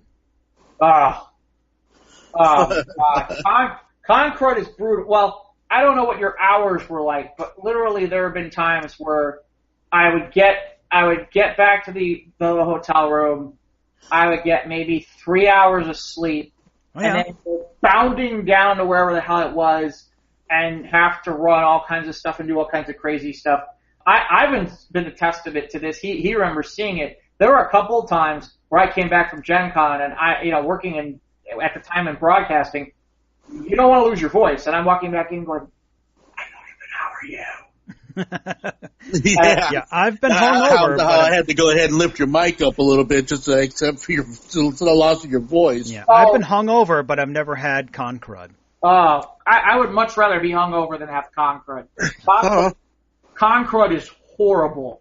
It is the worst thing you could ever get, and you just feel like, oh God, make it stop. And the worst part is it's like you didn't drink. That's the worst part. Yeah, it's unfortunate because really in reality, the only reason it's not in Milwaukee is Milwaukee made decisions, and I know this for a fact. Milwaukee made decisions in what they did with their convention space that weren't what they originally told Gen Con, which was that they were going to do certain things to open up more space so they could get the amount of people that they have now. And in the end, they decided to go a different direction with what they built out. And so Gen Con left because they couldn't get to 60,000 people a day in Milwaukee. That just wasn't going to happen. No. You didn't have enough. Not in downtown Milwaukee. No, it just wasn't going to work. And that's too bad. And that's unfortunate. But, yeah. Now, Jeff, in your days at Gen Con, you ran a lot of games. You GM'd. Mm-hmm. But did you ever, go on the sales floor and try, demo any new games? Yeah, well, so here's the thing. We used to, for the game group that I was in at one point, we used to do a game night for most of the judges, and we would have, because we knew all the major companies, and we would try to get some of their people to bring in demos for that. And then the other thing was, at the time, there were a lot of these groups a lot of these companies that would want us to run their demo games. So if they would come in and teach us, we would put them on the Gen Con schedule, or they could get into the Gen Con schedule, because we were able to get comp rooms and badges. Oh, you were on the other side of that. And they couldn't do it because they couldn't seem to get those, and they couldn't get on the program book like that. So, we were running a couple of nice side works with that, with certain companies. The now defunct Mayfair Games. There was a collectible card game we were working with. God, I can't remember the artist's name. Oh, she's a really famous artist, Susan something or other, and I can't remember her name. But she was, but yeah, I mean, we had some ways that we could do some of that stuff, but, I did do some demos. But at the same time, I was always either GMing or I was playing. I was trying to find stuff to play. It's crazy though now, Mike, because, when you went, it was all in one building.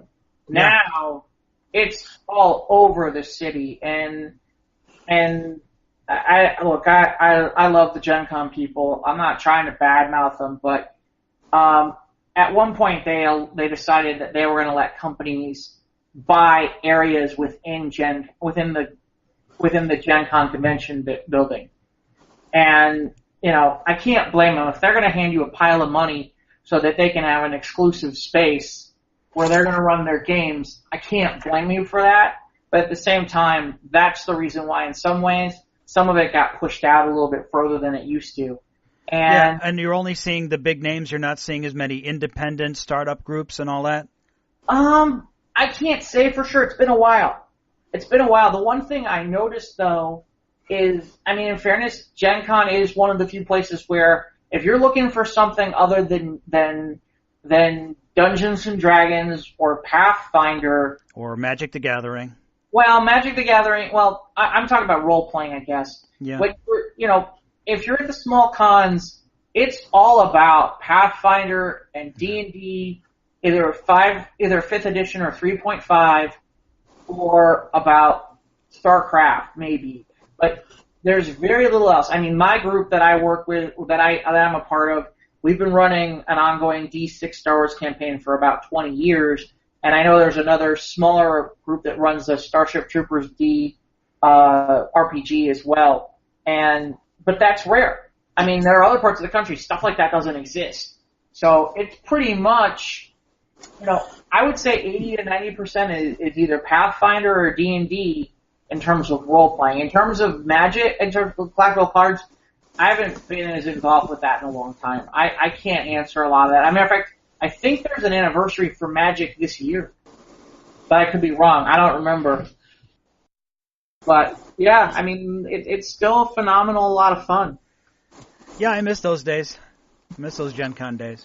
But thankfully, I still have a couple of guys who we're pretty steady as far as every other weekend we'll get together for gaming. So I'm thankful for that. What do you usually play? Oh, sometimes we'll just try whatever new that either one of my friends got. I haven't done a whole lot. I did buy the Star Trek Ascension game from 2 years ago, and we tried that. It was fun. Oh, but it's a long game. But sometimes long games can be problematic, especially if you're playing on a Sunday evening, because we all got to work on Monday. But usually just card games. We've been playing Hero Realms quite a bit. I like Hero Realms. Like just the deck building games, not the collectible card games. Right. Those are the ones that are more like teamwork games, right? Yeah, mostly more co-op than they are competitive. Yeah, those are, like I said, I think, I stopped playing as much on the board game side as I did the role-playing stuff, and, I still, like I said, I've been playing D6 Star Wars. As a matter of fact, the group I'm in is switching over. We're going to do Traveler. We're picking a different location, because unfortunately one of the local gaming facilities in the area is going out of business as of this week. Which is unfortunate. I wish that they were able to stick around. It was a great place, but there was a lot of lots too bad. But, yeah, I've kind of stuck to the role playing over the last Ivan, are you okay? Oh, I'm fine. Why? You were getting a background noise from your side. That's okay. It sounded like you were grunting and groaning there for a second. Oh no, I'm okay. Your mic. That's all. Yeah, I was just adjusting my microphone. I had to plug my phone in. Okay, there we go. Well, so yeah, I don't think we have anything else. Any other final news bits?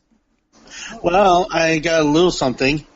In Wilmette on the 17th to the 20th this year is the Stern Pinball Expo, happening again this year. 17th August? October. Oh, okay. Then it's a ways off then, isn't it?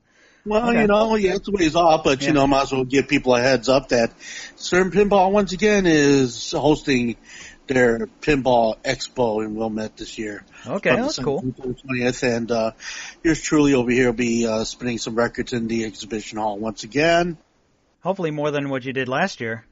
Oh, man, it's gonna be good. Okay, that's cool. Gonna be a lot of course, and every year they release a new game, so I'll have updates on that as time progresses. Yeah, I saw that Stern, but just to interrupt real quick, I did see a thing on Facebook from Stern Pinball, because I follow them, about they're doing miniature, like little miniature versions of their current releases of pinball games, like one you could put on your desk. Yes, they are. That is fucking sweet. I love things on my desk. Oh, goody! More Miniature pinball games. More things that will allow me to not get work done. Good, great. But that's the beauty of it, man. You can get your pinball on right there in your workspace, and pinball does a great machine. So, I could get an exclusive when I'm there, and feature it on the next Squares of the Roundtable, and give a report as to what and who and what was going on when that weekend comes up. But that's in the near future. Okay. I also am starting a new residency at a place called the Royal Palms Shuffleboard Club, 1750 North Milwaukee in Chicago, and I will be spinning records there starting on Friday, August 3rd. And you guys got the exclusive scoop on that. Boom. And you think, when I was thinking shuffleboard, I was thinking, oh my goodness, that's something that you don't hear about too often. But then when I was recommended by a number of people, and I got to meet the owner, and very nice man, Jonathan, and we talked about it, and he says, yeah, I have a date open on August 3rd. And I said, yeah, that'd be great. I toured the place. They have 10 shuffleboard lanes, and they have a full bar access, and they have a roof deck bar as well. Very, very much a beautiful place to have a wonderful time. Their sound system is stellar, and they also have a drive-in where the food trucks can actually park inside the building and serve the patrons whatever, the flavor of the day is going to be, rather it be tacos or sandwiches or whatever, and drive right into the building, and it's got an opening there where you can actually be served on the inside. And everybody there is just wonderful, wonderful people. So, yeah, August 3rd from 8 to 2 at the Royal Palms Shuffleboard Club, 1750 North Milwaukee in Chicago. So that's going to be a lot of fun. I'm also starting a new Sunday show, third Sundays of the month over at Logan Arcade, called the Sweet Soul Sunday set, which is also a 1 p.m. to 5 p.m. set. And in connection with my first Sunday of the month program called the Layback Lounge, it's going to be, I'm trying to create a situation where, you come in, besides the pinball games and the video games and such, you can come in and bring your own board game, your own cards. We're serving drink specials and doing wonderful things. So if you want that type of atmosphere for your gaming pleasures, yeah. And some classic tunes to boot, well, first and third Sunday starting in August. The Layback Lounge and Sweet Soul Sunday. Yeah, where's the address for Logan Arcade again? Okay, that would be 2410 West Fullerton in Chicago. As long as we're pimping a few things out, we're a couple weeks off. But for people some people are aware who know me, I've been busy most of the summer. I have been coaching somebody who is a semifinalist for the World Championship of Public Speaking, and that is part of the Toastmasters International Convention that is coming here to Chicago, and that is going to be here. The convention itself is going to be here the 22nd through the 25th. Now, I'm not, the convention itself for the average listener, not really your thing. But what I will tell you is that if there's one thing I would not miss, it is on Saturday afternoon, the 25th. It's going to be out at McCormick Place or the Marriott out there, the new Marriott out there. Starting at 1 o'clock is the World Championship of Public Speaking, the top 10 in the world. There were over 30,000 competitors this year, including me, who competed, and these would be the top 10 in the world. It is, again, it's about $75 if you want to go and check it out. If you want more of a VIP seat, it's about $150. Honestly, in my opinion, I don't know that you really need the VIP seat, but that's just me. I'm crossing my fingers and toes and everything else, and if it is Chicago, if I can pace somebody off so that one of our local guys will make the finals and maybe win the whole thing, but we'll see. Wonderful. Also, one last little bit of information: the Electric Jungle has finally opened. 1768 West Greenleaf in Rogers Park. What used to be the Logan Hardware Records Shop has now become the Electric Jungle. And they opened up on Saturday, and I will be there on Thursdays. So if you happen to be in Rogers Park, 1768 West Greenleaf in Rogers Park, I will be there on Thursday. And the schedule is Tuesday, Thursday, Friday, and Saturday. Tuesday from 2 to 7, Thursday from 2 to 7, Friday, I believe, is also 2 to 7, and then I think Saturday is from 12 to 7. So, the Electric Jungle, for all your music needs, plus so much more. It's going to be an event space. There'll be some things going on over there as well. So, I've seen pictures of the place. I've been there a couple of times already, but this will be my first time actually going there and participating in the store. So, pretty excited about the whole situation. So, yeah, a lot of things happening this week for yours truly. So, good deal. Yeah. Yeah, it's gonna be cool. So, any final thoughts, boys? Mike? No, but just wish someday maybe I'll go to Gen Con in Indy someday. Who knows? I've never been there. Just want to see it. I'd rather go there than San Diego. Well, I've never been, so if either one of you guys decide to go, or we'll all go one day, I mean, that'd be great. Yeah, we'll see. Maybe someday.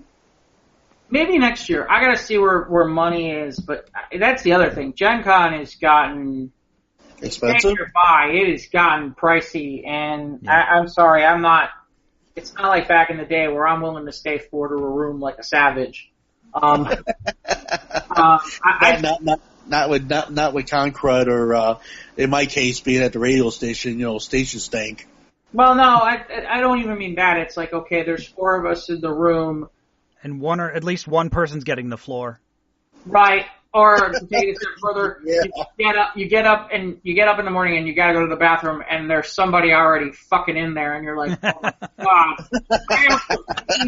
Like the freaking, or worse, you don't have to pee, you have to do something worse than pee, and this person's taking forever, and then when it opens up, you're scampering in and you step on somebody's face.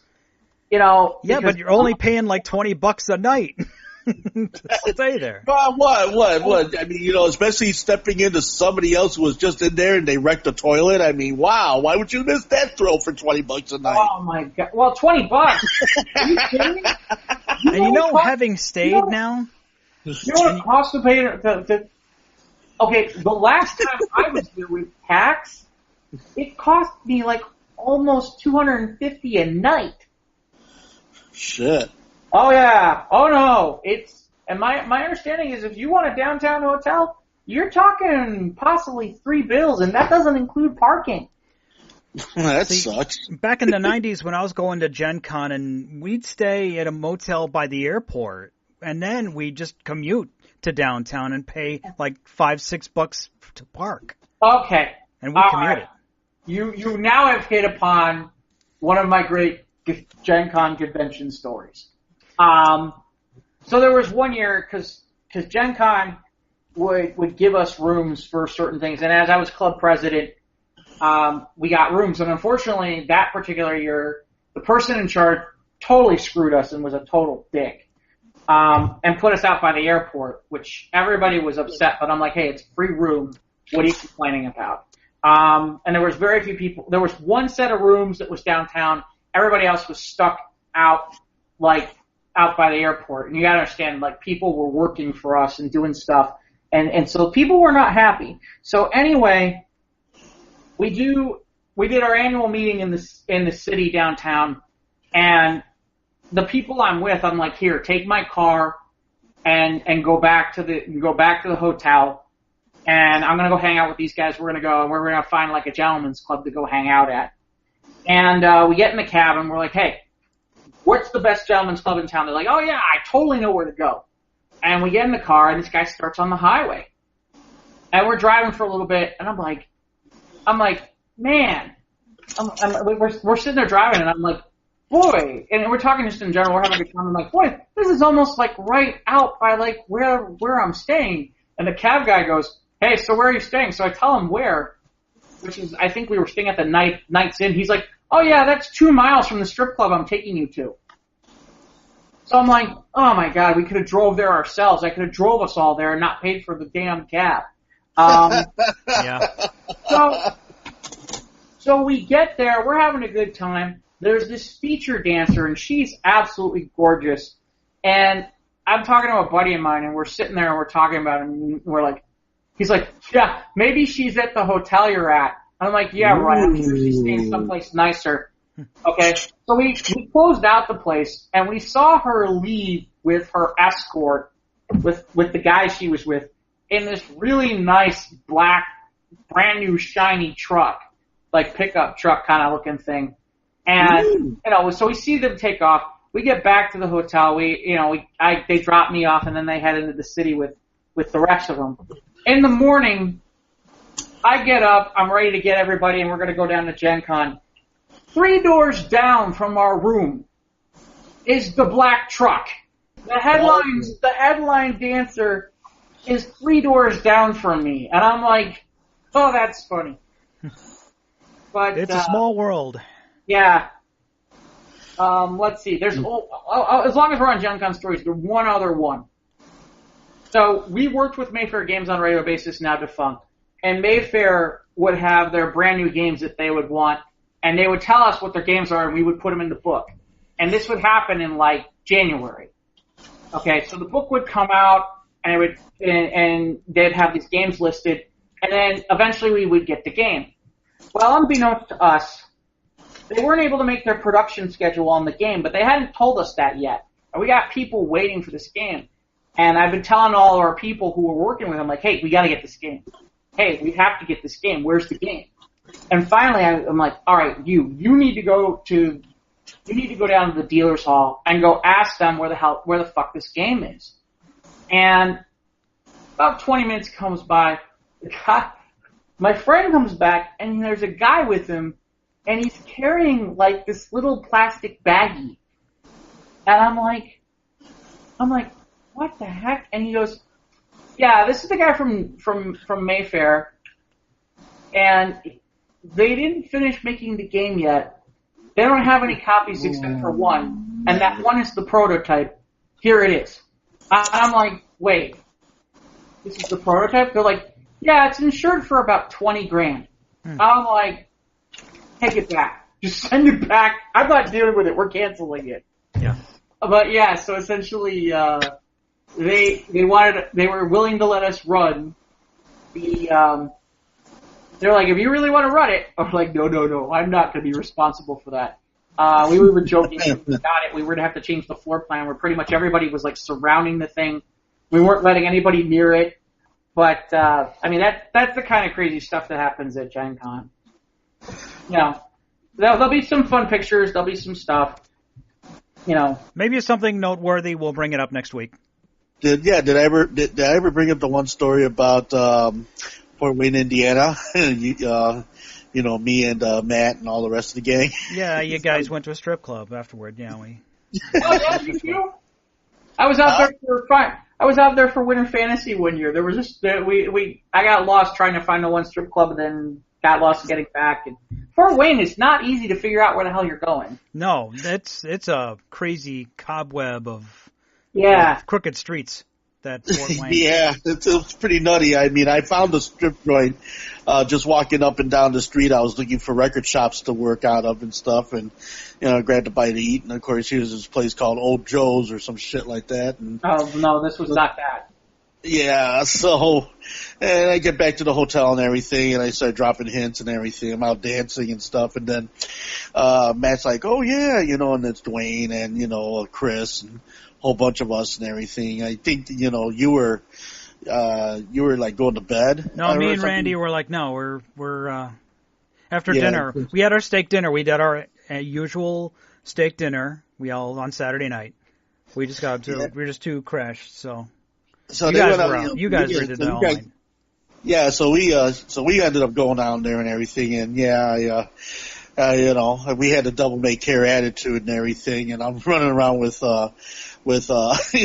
dollar coins in my pocket, and I'm sitting there throwing them up on stage, and you know, Matt and you know, and Dwayne and everybody were all having this wonderful time, and it was up until the point where the bartenders decided to hit the stage, and then all of us were kind of like, okay, we're done. So we all kind of got out of there and made it back, and you know, needless to say, you found me out, and you weren't too all fired happy at the fact that I took your best buddy out for the time of your life at that time, but now it's like, you know, we can look back on this and laugh about it, but but you know, yeah, but it was you know, one of those times where, you know, we just got off the beaten path, you know, during a convention and such, you know. I mean, there's lots of stories like that, so. Yeah, Fort Wayne is one of those places where it's like, for a small town, they certainly make it difficult to figure out how the hell to get there and back to wherever you're going. And it's like, it's not, and keep in mind, this is before GPS and before you had stuff in your phones, so it was. I mean, was it just me, or did the streets seem like they were really close together? I don't remember. All I remember is I got so lost at one point that it was at night and we were out near cornfields or something, and I'm just like, what are we doing out here? Are the children of the corn are coming to get us or something? That's what I remember. Well, children of the corn kind of reminds me of a transmitter field out in Coal City, Illinois. There was this transmitter in the middle of this freaking cornfield. You know, fucking radio station actually owned the cornfield which this transmitter site was actually in. It was the weirdest thing. I mean, speaking of corn. I told you about when I worked for NewsWeb, when they bought, I think it was when they bought the 850 signal, in order to get it, I think it had something to do with the taxes, that they made it agricultural, and there's 2 cows up there that you have to take care of. I'm not making this up. No, I believe you. I believe you. No, I'm not taking away from it none whatsoever, because like I said, when Ed, our engineer, called over to the station over there in Highland Park and said they needed this part to do the digilink from the from the transmitter in Coal City to the transmitter in Highland Park, and I had to drive in my shitbox Beretta, which, you know, that's a whole nother story in itself. But yeah, I got down there and I'm busy driving quite a few miles. I remember it being a long way. I must have been on the road for like maybe, I don't know, 2.5 hours maybe. And I finally get there and I'm like, okay, where is this? And there's this tiny little path through all of this fully grown corn. and I'm going through this little path, and then as I clear through the corn, here's this transmitter place that's probably no bigger than maybe a couple of outhouses. I mean, the thing was tiny. And, hey, we got the part in, and, me and Ed and this other guy, forgot his name, we were all just hanging around in there and just kibitzing around, putting this thing together, getting this thing online and everything. It was just so weird. But, yeah. I saw him. Ironically, to move this story amusingly, I saw Ed, because Ed Didier was from Fort Wayne. So when I was in Fort Wayne for this convention that I went to, I called him up to go hang out because I was looking at radio stations. I was between jobs. So Ed happened to work for one, and he's like, "Hey, let me come pick you up." He took me out for lunch. He had a freaking, what was it, a brand new Mustang. I'm like, son of a bitch, I got in the wrong part of radio. Well, yeah. I mean, because he was a master engineer, so he had a bunch of people on the line that he did work for. Not to mention, he had his other activities, which I won't say at this time. But yeah, he was quite the entrepreneur, Yeah, so. No, good guy. But yeah, the 8:50 a.m. signal apparently as part of it. And I know we got to get going, but part of it apparently because the land is is rated as agricultural, you have to have something agricultural. So there's 2 cows there. That just cracks me up, man. And the best is, so they had to have somebody there, and you know who it was? It was for a period of time. It was Ken Cocker of all freaking people. Really? Ken Cocker's up there. He's like, I gotta go feed the cows. The first time he said it, I'm like, you're full of crap. He's like, no, I really gotta go feed the cows. I'm like, you gotta be kidding me. But so he's giving you the Cocker and Bull? The best is, so where the studios were for 850 is right basically on the outskirts of the circle of, I don't remember what community college it is. So apparently somebody one time forgot to lock the corral. Oh no. And the cows are walking through the parking lot at the college. And so somebody thought this was newsworthy, and I can't remember what television station was out there filming the cows. And I'm like, it was such a big, and they were. Oh my God. It was, but it was funny. Cows. My favorite was apparently one of the cows died, so then they had to get another cow because you had to have at least 2. The radio station needed replacement cows. Yeah.